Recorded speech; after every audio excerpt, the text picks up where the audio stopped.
അല്ലേ ഞാൻ കേട്ടെ എന്നാല് സ്കൂളിലേക്കായിരിക്കും. എന്റെ അളിയ നല്ലൊരു പണി പോലീസിലുണ്ടായിട്ട് അതും കളഞ്ഞിട്ട് ഈ കുട്ടികളെ പഠിപ്പിക്കാൻ നടക്കാൻ നിനക്ക് ഭ്രാന്താ? ആ യൂണിഫോം ഇട്ട പോലീസുകാരെ മാത്രമേ നിങ്ങൾ കണ്ടിട്ടുള്ളൂ.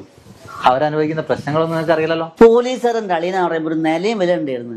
അപ്പൊ അതൊക്കെ പോയില്ല. ഒരാൾക്കൊരു മൈൻഡ് ഇല്ല, അതറിയ നിങ്ങക്ക്. നിങ്ങൾക്ക് നിലയും വരെയും ഒരു പോലീസുകാരനെ രാവിലെ തൊട്ട് രാത്രി വരെ എന്തെല്ലാം പ്രശ്നങ്ങളോടെ കടന്നു പോകുന്ന നിങ്ങൾക്കറിയോ? കള്ളന്മാര്, കൊലപാതകൾ, കഞ്ചാവ്, MDMA, ഓനെ മാനസികാവസ്ഥ നിങ്ങൾക്ക് മനസ്സിലാവൂല. അതൊക്കെ മടുത്തിട്ടാ ഇപ്പൊ ഞാൻ കുട്ടിക്ക് 4 അക്ഷരം പറഞ്ഞു കൊടുക്കാൻ പോകുന്നത്. ഇപ്പൊ സമാധാനമുണ്ട്. നിഷ്കളങ്കരായ കുട്ടികളെ കൂടെ ഞാനും അവരിൽ ഒരാളായിട്ട് മാറി.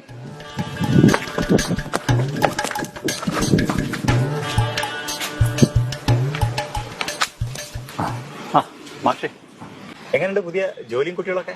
നല്ല നിഷ്കളങ്കരായ കുട്ടികൾ. പോലീസ് വന്നുകൊണ്ട് നിങ്ങളെ ഭയങ്കര ബഹുമാനവും പേടിയൊക്കെ ആയിരിക്കില്ലേ കുട്ടികൾക്ക്? പിന്നെ നല്ല അച്ചടക്കം, നല്ല അനുസരണം.